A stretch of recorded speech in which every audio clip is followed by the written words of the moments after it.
Hello everyone, welcome back to my channel med Arogya next. So आज हम पढ़ेंगे रसशास्त्र एवं मैसेज कल्पना के टॉपिक नंबर 2, रसशास्त्र का क्रमिक विकास। पिछली वीडियोस में हम लोग ने रसशास्त्र की परिभाषा के बारे में पढ़ा था। इस वीडियो में हम लोग रसशास्त्र के क्रमिक विकास के बारे में पढ़ेंगे, जो कि MCQs यानी 1 मार्क्स और शॉर्ट आंसर में ये 5 मार्क्स में पूछे जाते हैं। ठीक है, लॉन्ग आंसर इसमें से नहीं पूछे जाते हैं। सो बात करते हैं हम सबसे पहले मूल उद्देश्य, रसशास्त्र एवं क्रमिक विकास के मूल उद्देश्य, उसका मतलब कि उसका उद्देश्य क्या है।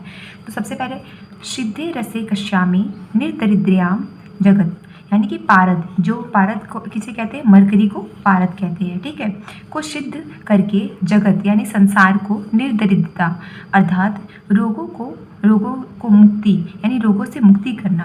ठीक है, और इस शास्त्र में उल्लेख किया गया है इसको, मतलब कि इसमें जो पारद है इसको सिद्ध करके निर्दरिद्रता यानी रोगों से मुक्ति दिलाने को इस शास्त्र में उसका ही उद्देश्य है। ठीक है, अब देखते हैं रसेश्वर दर्शन। रसेश्वर दर्शन मतलब क्या है।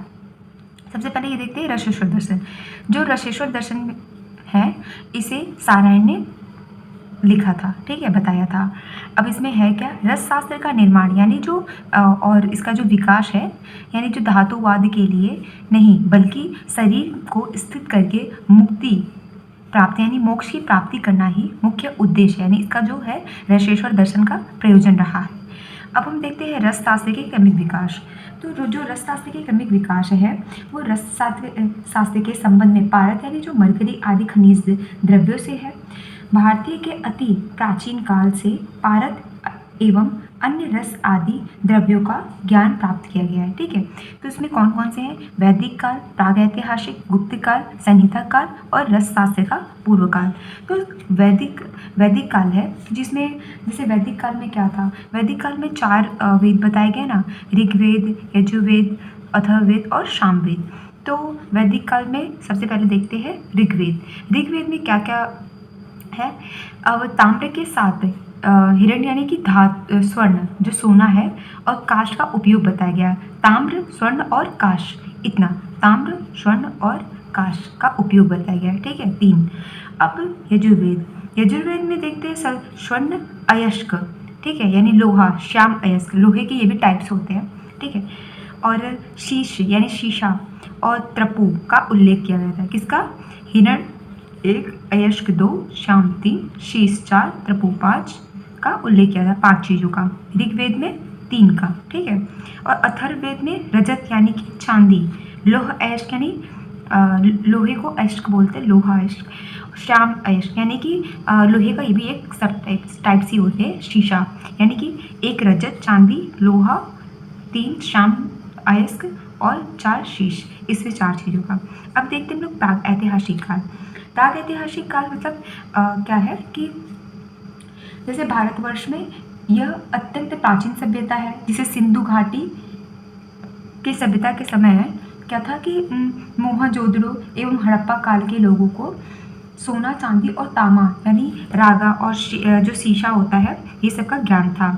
ठीक है, परंतु लोहा जो लौह का अज्ञान था। ये MCQs में डेफिनेटली पूछे जाते हैं। ठीक है, इस पर थोड़ा नोटिस कर लेना। अब देखते हैं हम लोग गुप्त काल।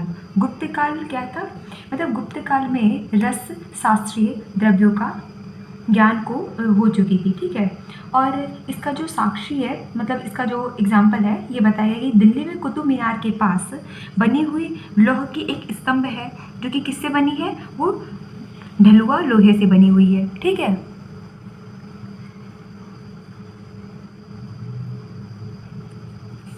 अब हम लोग देखते हैं नेक्स्ट।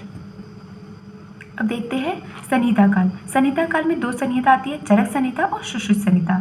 ठीक है, तो चरक संहिता में क्या, द्रव्य का वर्गीकरण के बारे में बताया गया है, जिसमें क्या था, औद्भिद, जांगल और पार्थिव, जिसमें कि धातुओं का उल्लेख किया गया है। ये क्या था, चरक संहिता में। ठीक है, चरक सुश्रुत संहिता, इसे दोनों ने माना था, आचार्य चरक और सुश्रुत ने।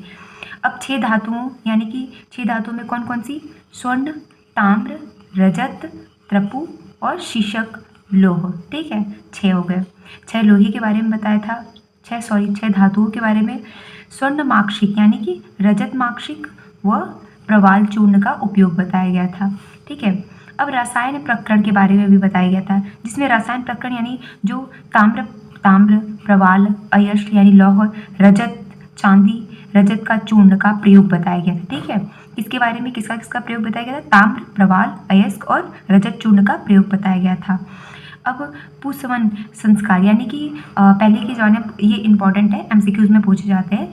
ठीक है, यानी कि जो पुष्पवन, इसमें क्या था कि जैसे मन चाहे संतान, यानी कि जैसे होता है मतलब अपनी इच्छा के अनुसार लड़की या लड़के की इच्छा के अनुसार उसे मतलब उसकी उत्पन्न करना। जैसे स्वर्ण, इसका एक मतलब एक तरीका था। जैसे स्वर्ण तथा रजत धातुओं को पुरुष आकृति, यानी कि जो पुरुष, अगर पुरुष की इच्छा है तो पुरुष आकृति की, अगर स्त्री की इच्छा है स्त्री आकृति का निर्माण, यानी कि उसे स्वर्ण और रजत का बना करके उसी आकृति का बना करके स्त्रियों को खिलाया जाता था। ऐसा माना जाता था, उस टाइमिंग की बात है। अब पारद का यूज़ देखते हैं, जिसमें पारद का यूज़ कहाँ था, यानी मरकरी कुष्ठ रोगों में, परंतु पारद का नाम का वर्णन नहीं किया गया था, मतलब एक्सप्लेन नहीं किया गया था इसे, बट इसका जो प्रयोग था इसे कुष्ठ रोग में करते थे। अब आते हैं शुश्रुत संहिता। शुश्रुत संहिता में सर्वप्रथम अयस्क आकृति का निर्माण का विस्तृत का वर्णन किया गया था। ठीक है, जिसे आयन रक्त तप्त करके बनाया गया था। अब देखते हैं स्वर्ण का यूज और रसायन, मेधा शक्ति और आयु वर्धन, यानी इसके जो गोल्ड था यानी स्वर्ण, सोने का उपयोग में रसायन में किया जाता था। मेधा यानी कि बुद्धि शक्ति और आयु का वर्धन करने के लिए उपयोग किया जाता था। ठीक है, और पारद का वह उपयोग बताया गया था। अब देखते हैं अष्टांग संग्रह और अष्टांग हृदय, यानी कि वाग्भट संहिता। ठीक, वाग्भट संहिता में ये है कि सभी धातुओं का निर्माण, इसमें सभी धातुओं के निर्माण के बारे में बताया गया है।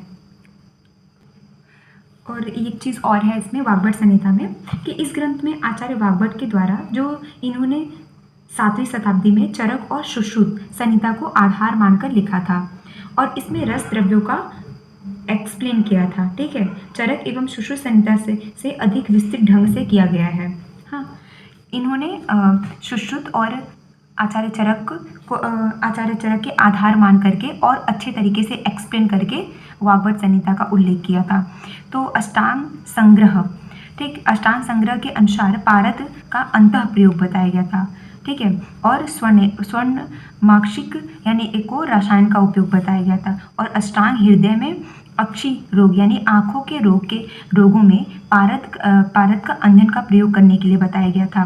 ठीक है, अब रस शास्त्र का पूर्व काल देखते हैं।